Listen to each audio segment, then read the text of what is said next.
Assalamualaikum warahmatullahi wabarakatuh.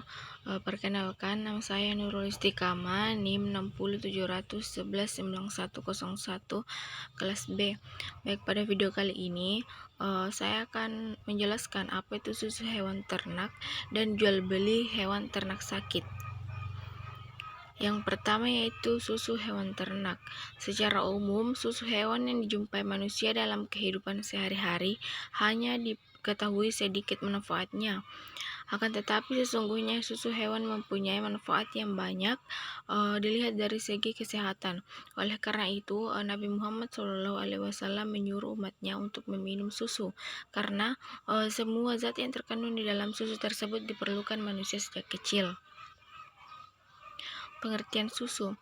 Susu adalah cairan berwarna putih yang diperoleh dari pemerasan hewan menyusui yang dapat dimakan atau digunakan sebagai bahan pangan yang sehat serta padanya tidak dikurangi atau ditambah-tambahi bahan lainnya.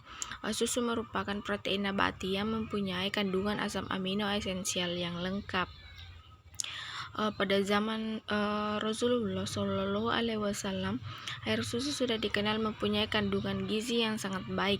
Namun, orang-orang Arab pada waktu itu hanya melihat kemanjuran air susu pada saat orang meminumnya.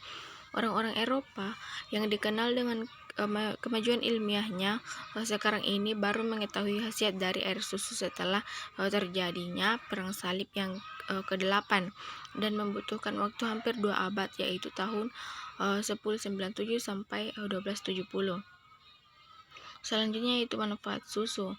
Air susu sangat bermanfaat bagi bayi manusia maupun anak hewan. Sebabnya semua zat yang diperlukan pada awal pertumbuhannya sudah lengkap. Bagi manusia, air susu ini merupakan salah satu bahan yang sangat tinggi mutunya karena terdapat gizi dalam perbandingan yang optimal. Dalam Quran surah An-Nahl ayat 66 yang artinya, dan sesungguhnya pada binatang ternak itu benar-benar terdapat pelajaran bagi kamu, kami memberimu minum dari pada apa yang berada dalam perutnya berupa susu yang bersih antara tahi dan darah yang mudah ditelan bagi orang-orang yang meminumnya. Selanjutnya yaitu jual beli ternak sakit. Pengertian jual beli. Jual beli merupakan istilah yang dapat digunakan untuk menyebut dari dua sisi transaksi yang terjadi sekaligus, yaitu menjual dan membeli. Menurut Syed Sabiq, jual beli dalam pengertian lughawinya adalah saling menukar atau pertukaran. Menurut Wahbah Az-Zuhaili, jual beli secara etimologi adalah tukar menukar barang yang bernilai dengan semacamnya dengan cara yang sah dan khusus. Kemudian rukun dan syarat jual beli. Yang pertama yaitu subjek dalam jual beli, yaitu adanya penjual dan pembeli yang akan melakukan akad.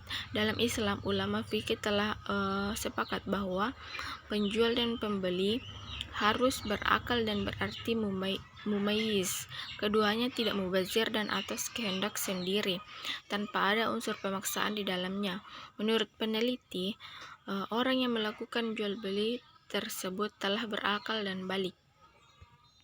Yang kedua yaitu objek yang diperjualbelikan adalah barang harus dalam keadaan suci dan bersih, dapat memberikan manfaat, dapat diserahkan milik sendiri, dan dapat diketahui barangnya baik dalam jumlah jenis, ukuran, keadaan maupun kualitasnya. Jika dilihat dari segi syarat sahnya objek jual beli dalam Islam, maka praktek jual beli hewan ternak sakit adalah fasid. Berdasarkan pendapat ulama Hanafiyah, akad yang fasid merupakan suatu akad yang rukunnya terpenuhi. Objek diperbolehkan oleh syara untuk diperjualbelikan. Jual beli hewan ternak kambing sakit dikatakan fasid karena salah satu syariat sah objek yang diperjualbelikan tidak terpenuhi, seperti kategori barang dapat diketahui baik dalam kualitas maupun keadaannya, sehingga pada dikatakan jual beli tersebut bisa mengakibatkan kerugian pada salah satu pihak, yaitu pembeli. Yang ketiga yaitu ijab dan qabul. Ada beberapa syarat yang harus dipenuhi, yaitu adanya kesesuaian ijab qabul. Pengucapan ijab qabul harus jelas dan dapat diterima oleh kedua belah pihak yang bersangkutan. Menurut peneliti, ijab dan qabul dalam jual beli hewan ternak kambing sakit telah terpenuhi dan tidak menyalahi ketentuan hukum Islam. Jadi Islam memandang jual beli hewan ternak kambing sakit adalah dilarang, sebab yang diperjualbelikan tersebut dalam keadaan cacat dan rusak. Itulah dari saya. Kurang dan lebihnya mohon dimaafkan. Wassalamualaikum warahmatullahi wabarakatuh.